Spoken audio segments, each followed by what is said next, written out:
Chapter 17. Sharmelle was exhilarated by this latest development.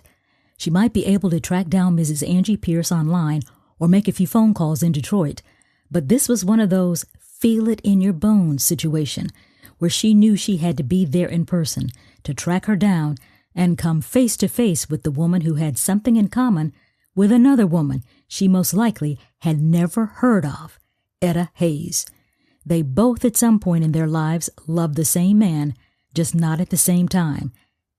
At least Sharmelle didn't think so.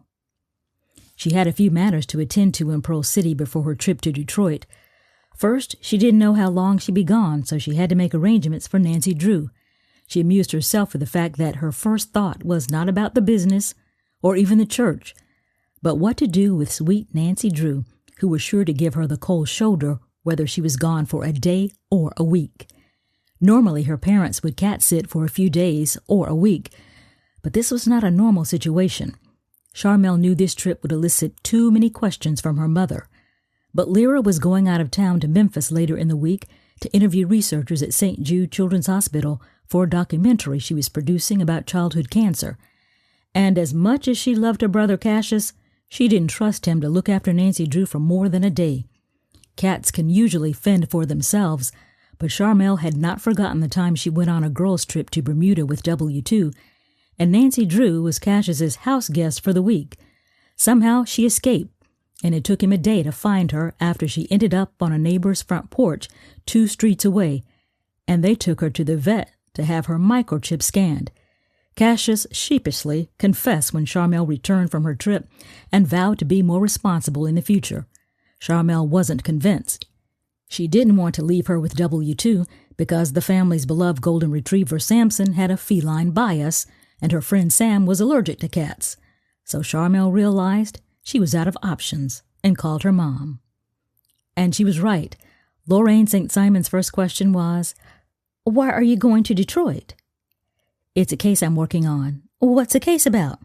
"Mom, you know we go through this every single time. I can't tell you about my cases." "Oh, I wasn't asking for names, just the scenario," Lorraine said with a laugh, because she knew Sharmelle would give up no information, not even a sliver. "Well, speaking of cases, are you still working on the one for Etta Hayes?" "Just stop, Mom, please. Where's Dad?" Sharmelle thought to herself how her mother had no idea that she was asking about the same case, that Etta Hayes is why she'd be making the trip to Detroit. Sharmelle had long been convinced that her mother was the original private eye, sleuth, and detective in the family. Maybe it was her HR background, where she worked for 25 years before deciding to become a full-time community volunteer and philanthropist, where she thrived. This year, she was serving as president of the Friends of Good Sam Medical Center and had already chaired the group's gala, which raised $3 million. Sharmelle's father, Hunter, was still in the workforce with a C-suite office as the CEO of the largest bank in Georgia. Sharmelle suggested her father stop by during the week to check on Nancy Drew, but her mom insisted that Nancy check into the St. Simon Cat Hotel at their home. Sharmelle was relieved to scratch that off her to-do list. Next up, she checked in with Cassius just to let him know she'd be leaving town, and he offered to take her to the airport. Then she caught up with Lyra for an update on how things were going with her research for her trip to Memphis. Then she dropped by the church to check in with W2 and hoped she wouldn't run into Mrs. Hayes. She wasn't ready to share the latest update just in case it turned out to be a bust.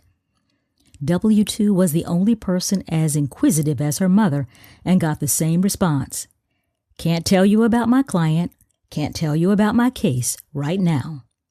They walked from the church to a nearby restaurant with outdoor seating and enjoyed a nice, leisurely late lunch, which gave Sharmelle a moment to rest her brain from thoughts about Etta Hayes and Marcus Pierce. Whenever she spent time with W2, Sharmelle realized how blessed she was to have W2 in her life for so many years. They'd shared a lot and been through a lot, from giggly middle school girls, then high school. Attending colleges in different states had not adversely affected their deep friendship. Their lives were certainly different. W2, a middle school youth group leader, wife, twin mom, and even a dog mom. Yet Sharmelle felt they were more alike than anyone else she knew, even her sister, whom she loved deeply. After catching up over lunch, Sharmelle stopped by the office to grab a few files for the trip. And no matter how many times Jacqueline tried to encourage her to go all digital, she still liked the feel of paper and the sometimes bulky file folders that made her feel like one of those PIs from the 70s TV shows that she watched on reruns. All was quiet in the office, so she sat down to think about the scenarios she might find in Detroit. Maybe Marcus Pierce really was dead.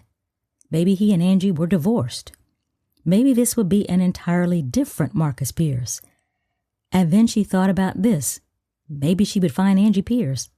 Find out she was still married to a very much alive Marcus Pierce.